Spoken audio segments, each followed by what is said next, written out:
ఆత్మల ప్రయాణం journey of souls అనే ఈ పుస్తకాన్ని ఆంగ్లంలో రచించినది డాక్టర్ మైకేల్ న్యూటన్. దీనిని తెలుగులోకి అనువదించినది డివైన్ బ్లిస్ పబ్లికేషన్స్. ఈ 27వ భాగంలో 8వ అధ్యాయమైన మన గైడ్స్ కంటిన్యూ చేద్దాం. నేను రాబట్టగలిగిన సమాచారం ప్రకారం ఓవా గత 2000 సంవత్సరాల్లో జూనియర్ గైడ్ స్థాయికి చేరుకున్నాడు. ఈ క్లయింట్ కాంతి వలయం తెలుపు నుండి పసుపచ్చ రంగులోకి మారేదానికి అర్హత సాధించే లోపు ఓవా కూడా నీలం రంగు ప్రసరించే సీనియర్ గైడ్ స్థాయికి చేరుకోవచ్చు. ఇది జరగడానికి ఎన్ని వందల సంవత్సరాలు పట్టినా ఓవా తనతో పాటు భూమిపైన జన్మించకపోయినా అతనే ఆమె గైడ్గా ఉంటాడు. మనం ఎప్పటికైనా మన గైడ్ అభివృద్ధి స్థాయిని చేరుకోగలమా? బహుశా చివరికి అందరూ ఆ స్థాయికి చేరుకోవచ్చు.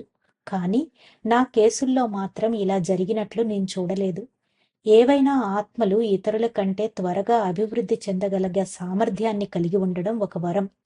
కానీ వారికి సహాయం అందించే గైడ్స్కి కూడా అంతే సామర్థ్యం కలిగి ఉంటారు. భూమి మీద ఒక వ్యక్తిపై ఒకేసారి 2 గైడ్స్ కలిసి వారి వేర్వేరు రీతుల్లో బోధిస్తూ పనిచేయడం సాధారణంగా జరగదు.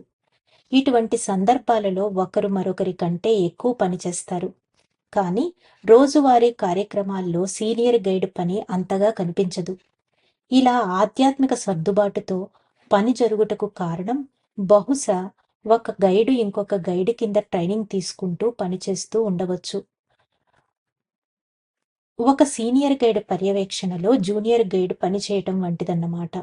లేదా చాలా కాలంగా కలిసి పనిచేయడం వల్ల వారిద్దరి మధ్య శాశ్వత అనుబంధం ఏర్పడవచ్చు. ఒక సీనియర్ గైడుకు మాస్టర్ గైడుకు మధ్య ఉన్న అనుబంధం వంటిది. సీనియర్ గైడు తాను సొంతగా ఒక ఆత్మల గ్రూపు మీద పనిచేసే స్థాయికి ఎదిగినా అతని పని ఇటువంటి చాలా ఆత్మల గ్రూపులతో జరిగే పనిని పర్యవేక్షించే ఒక మాస్టర్ గైడ్ ఆధీనంలో ఉండవచ్చు. గైడ్స్ ఆత్మల ప్రపంచంలో గాని బయట గాని ఒకరితో ఒకరు జోక్యం చేసుకోరు. నా స్నేహితుని 2 గైడ్స్ ఒకరితో ఒకరు కలిసి జంటగా పనిచేస్తారు.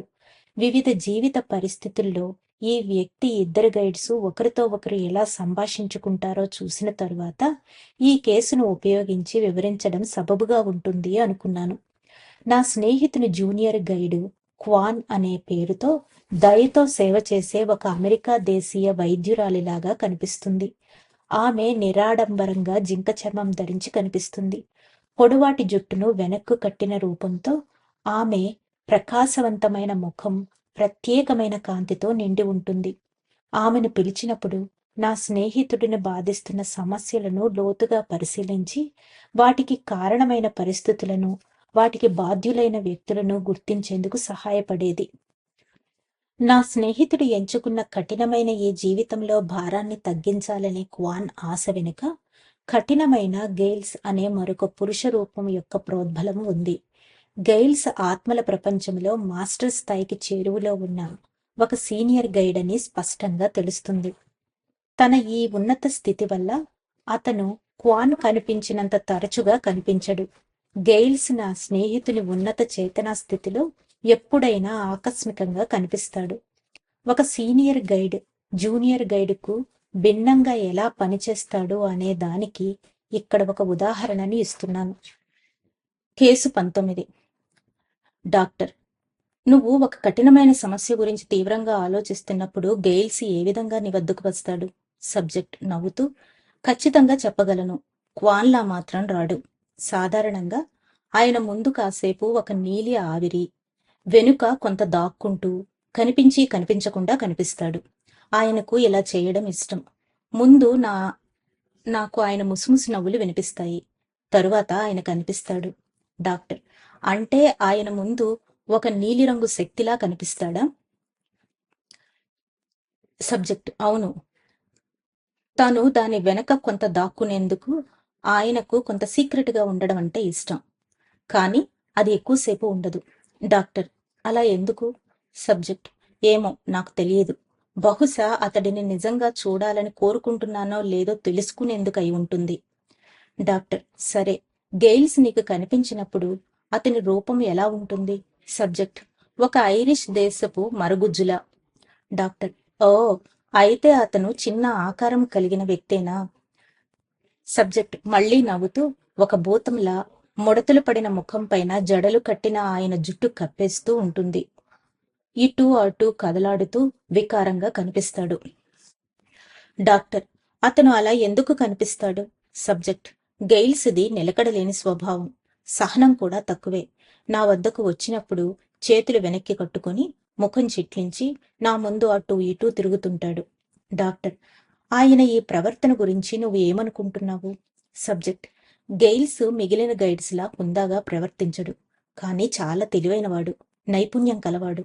డాక్టర్ నీ పట్ల అతని ఈ ప్రవర్తన గురించి ఇంకొంత స్పష్టంగా చెప్పగలవా? సబ్జెక్ట్ ఇబ్బంది పడుతూ, నా జన్మలన్నింటినీ చదరంగంలో ఆటల్లా, ఈ భూమి ఒక బోర్డులా భావించి గెయిల్స్ నన్ను ఆలోచించమంటాడు. కొన్ని ఖచ్చితమైన ఎత్తులు కొన్ని ఖచ్చితమైన ఫలితాలను ఇస్తాయి. కానీ అవి ఏవి సులువుగా ఉండవు. నేను ఒక ప్లాన్తో వస్తాను, కానీ ఈ భూమిపై జీవిత చదరంగంలో ఆట తప్పుదారి పడుతుంది. నా ఈ జీవిత చదరంగంలో ఆయనే కావాలని ఉచ్చులు బిగించి వాటి నుండి నేను బయటపడేందుకు ప్రయత్నించేటట్లు చేస్తాడు అనుకుంటాను. డాక్టర్ నీ ఈ పురోగమించిన గైడ్ వాడే టెక్నిక్ వల్ల నీకేమైనా లాభం ఉందా? జీవిత చదరంగంలో గెయిల్స్ నీకు సమస్యల నుండి బయటపడే మార్గాలను వెతికేందుకు సహాయపడ్డా? సబ్జెక్ట్ కాసేపాగి, ఎక్కువగా జీవితం గడిచిపోయిన తరువాత, ఇక్కడ అంటే ఆత్మల ప్రపంచంలో. కానీ భూమిపైన మాత్రం నేను విపరీతంగా కష్టపడి పనిచేసేటట్లు చేస్తాడు. డాక్టర్ అతన్ని వదిలించుకొని కేవలం క్వాన్తో పనిచేసుకోగలవా? సబ్జెక్ట్ దిగులుగా నవ్వుతూ, ఇక్కడ అది కుదరదు. పైగా అతను చాలా తెలివైనవాడు. డాక్టర్ అంటే మనం మన గైడ్స్ని ఎంచుకోవడం కుదరదా? సబ్జెక్ట్ అస్సలు వీలు కాదు. వారే మనను ఎంచుకుంటారు.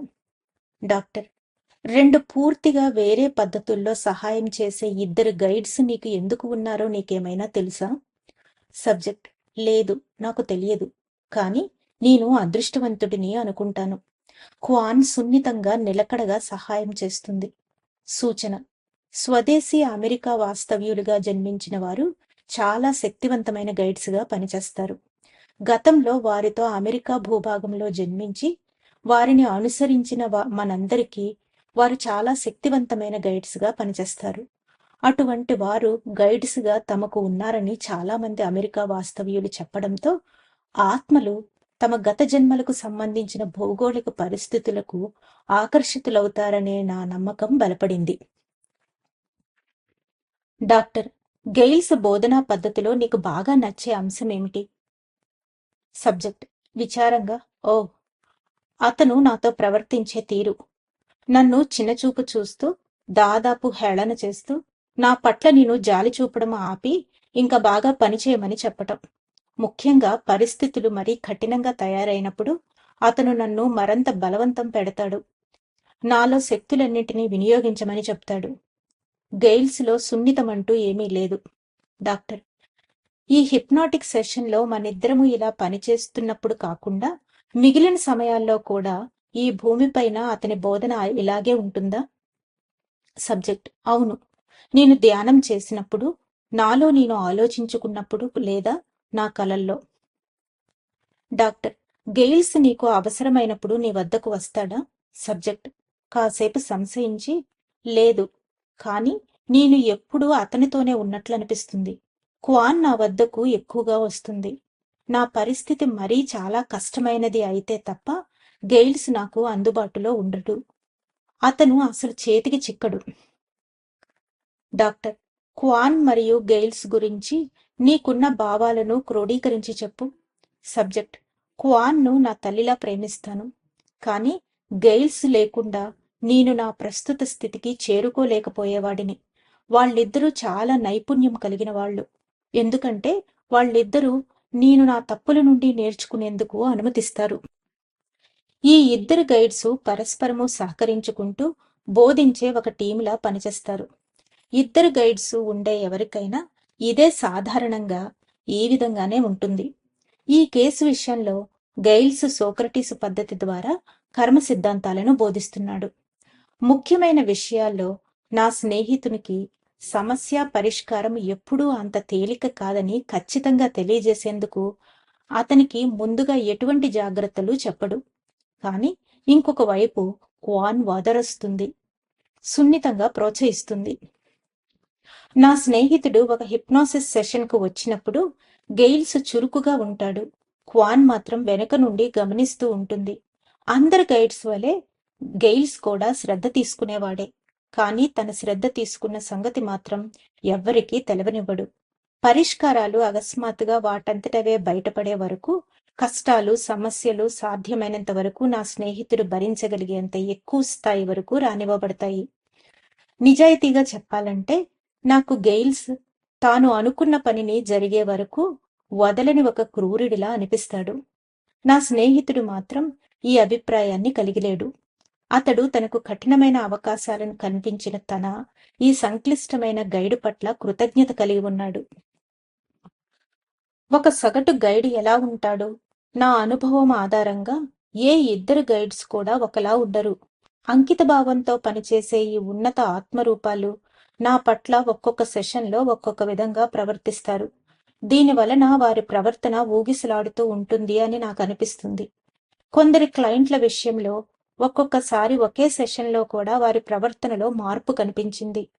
వారు సహకరించవచ్చు లేదా పాడు చేయవచ్చు, సహనంతో ఉండవచ్చు లేదా ఏదీ ఒప్పుకోకపోవచ్చు, అందుబాటులో లేకపోవచ్చు లేదా అన్నిటినీ బహిర్గతపరచవచ్చు, లేకపోతే సబ్జెక్టులతో ఏమి చేసినా అసలు పట్టించుకోకపోవచ్చు. మన గమ్యాన్ని చేరుకోవటంలో అత్యంత ప్రధానమైన పాత్ర పోషించే ఈ గైడ్స్ అంటే నాకు చాలా గౌరవం. కానీ వారు నా దర్యాప్తులో నన్ను బాగా విసిగిస్తారు అని కూడా చెప్పాలి. ఒక అనుసంధానకర్తగా నాతో వారి సంబంధం ఎలా ఉంటుందో చెప్పలేనందువల్ల వారిని జటిలమైన వ్యక్తులు అని అంటాను.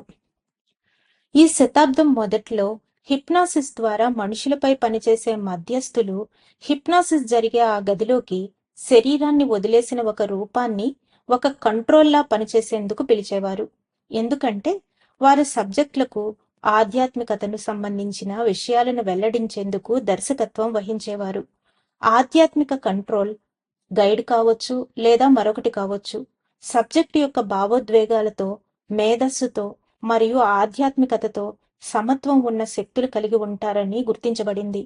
అలాగే అనుసంధానకర్తకు ఈ ఆధ్యాత్మిక రూపాలకు మధ్య శక్తి సమత్వం ఉండడం ఎంత అవసరమో కూడా తెలుసుకోబడింది. ధన్యవాదాలు మాస్టర్స్. 8వ అధ్యాయమైన మన గైడ్స్లో మిగిలిన భాగాన్ని రేపు తెలుసుకుందాం. అంతవరకు సెలవు తీసుకుంటూ పద్మజ.